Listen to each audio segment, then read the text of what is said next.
بسم اللہ الرحمن الرحیم۔ ایک مجبور اور لاچارہ عورت اپنے گھر سے رزق کی تلاش میں نکلی۔ چلتی چلتی وہ ایک گناہگار شخص کے آرامگاہ میں پہنچی۔ وہ گناہگار شخص تو ایسا تھا جس نے ساری کی ساری زندگی اللہ تعالیٰ کی نافرمانی میں گزار دی۔ وہ عورت جا کر اس کو اپنی صدا سناتی ہے کہ میں لاچارہ ہوں، بے بس ہوں، کئی دن ہو گئے میرے گھر والے لاچار ہیں۔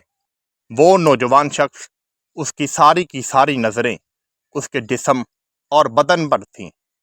وہ شخص اس سے کہنے لگا کہ میں تمہاری ساری کی ساری آرزوئیں پوری کر دوں گا اور تمہیں اتنے دینار عطا کر دوں گا کہ تمہیں کبھی بھی غریبی محسوس نہیں ہوگی، مگر میری ایک شرط ہے کہ تم میرے ساتھ بدکاری نما کام کرو۔ وہ غریب، بے سہارا اور لاچار عورت تھی۔ آخر کار کیا نہ کرتی، وہ مان گئی۔ جیسے ہی وہ اس بدنما شخص کے بستر پر پہنچی تو اس کی آنکھوں سے آنسو جاری ہو گئے۔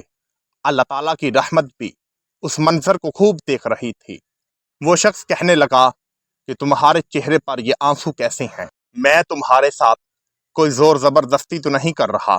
میں نے اس کی قیمت یعنی تمہیں 60,000 دینار عطا کیے ہیں۔ وہ عورت کہنے لگی کہ یہ کام تو میری مجبوری بن گئی، حالانکہ میں نے پوری زندگی ایسا کام سے توقع بھی نہیں کی تھی۔ اس عورت کا معصوم چہرہ، اس کی آنکھوں سے نکلتا ہوا پانی اس شخص کے اوپر رکت طاری کر گیا۔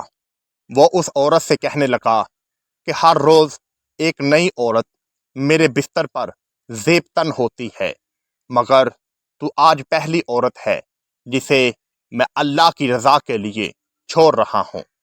آخر کار وہ عورت وہاں سے چلی جاتی ہے اور وہ گناہگار اور جابر انسان بھی توبہ کر لیتا ہے۔ وہ رات کو سوتا ہے اور اللہ کی طرف سے اس کی روح پرواز کر جاتی ہے۔ حضرت ابن عمر رضی اللہ تعالی عنہ فرماتے ہیں کہ یہ واقعہ نبی کریم صلی اللہ علیہ وآلہ وسلم نے ہمیں ایک بار نہیں 7 بار سنایا۔ جب صبح ہوتی ہے تو اس کے دروازے کے اوپر لکھا ہوا ہے کہ اللہ تعالیٰ نے کفل نامی شخص کی تمام گناہوں کو معاف کر دیا ہے اور اس کی بخشش فرما دی ہے۔ اللہ تعالیٰ کے نیک بندے اور صوفی بزرگ گزرے ہیں، اللہ تعالیٰ نے انہیں بہت دولت سے نوازا تھا، آخر کار انہوں نے اپنی ساری دولت گھر والوں کو دے دی اور ایک سمندر کے اوپر جا کر انہوں نے ڈیرا لگا لیا۔ وہ اتنی ویران جگہ تھی کہ جہاں صرف سمندر کا پانی، وہ پانی بھی ایسا تھا جو بہت زیادہ نمکین تھا۔ آخر کار انہوں نے وہاں اللہ اور اس کے رسول کی صدائیں بلند کرنا شروع کر دیں۔ ایک دن گزرا، 2 دن گزرے، اللہ تعالیٰ نے وہاں ایک انار کا درخت اگا دیا اور اللہ تعالیٰ نے وہاں ایک میٹھے پانی کا چشمہ بھی جاری کر دیا اور وہ اللہ تعالیٰ کی عبادت میں مصروف رہنے لگے۔ وہ عابد اور اللہ کا نیک بندہ شام کو ایک پانی کا پیالہ پی لیتا اور ایک انار کھا لیتا۔ آہستہ آہستہ وہ اللہ کا ذکر کرتے رہے۔ 100 سال کا عرصہ گزرا، ایسے ہی وہ انار کھاتے رہے۔ 200 سال کا عرصہ گزرا، وہ انار کا درخت بھی ہرا بھرا ہے اور پانی کا چشمہ بھی وہاں سے بہہ رہا ہے۔ آخر کار 400 سال کا عرصہ گزر گیا۔ وہ اللہ کا نیک بندہ، وہ اللہ کا عابد بندہ اللہ کی عبادت میں مصروف ہے، اس کو دنیا کی کوئی فکر نہیں ہے۔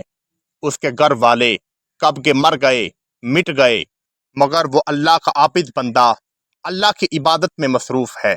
آخر کار 500 سال کا عرصہ گزر گیا، اب اس کا وقت وصال قریب آن پہنچا۔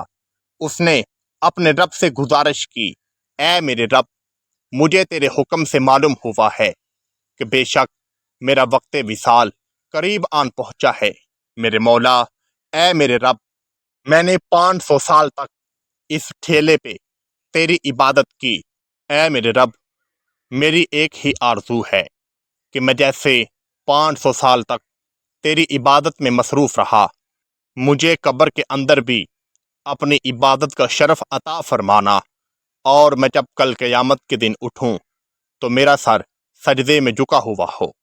وہ اللہ کا نیک بندہ جیسے ہی اپنے رب کو سجدہ کرتا ہے تو اس کی روح پرواز کر جاتی ہے۔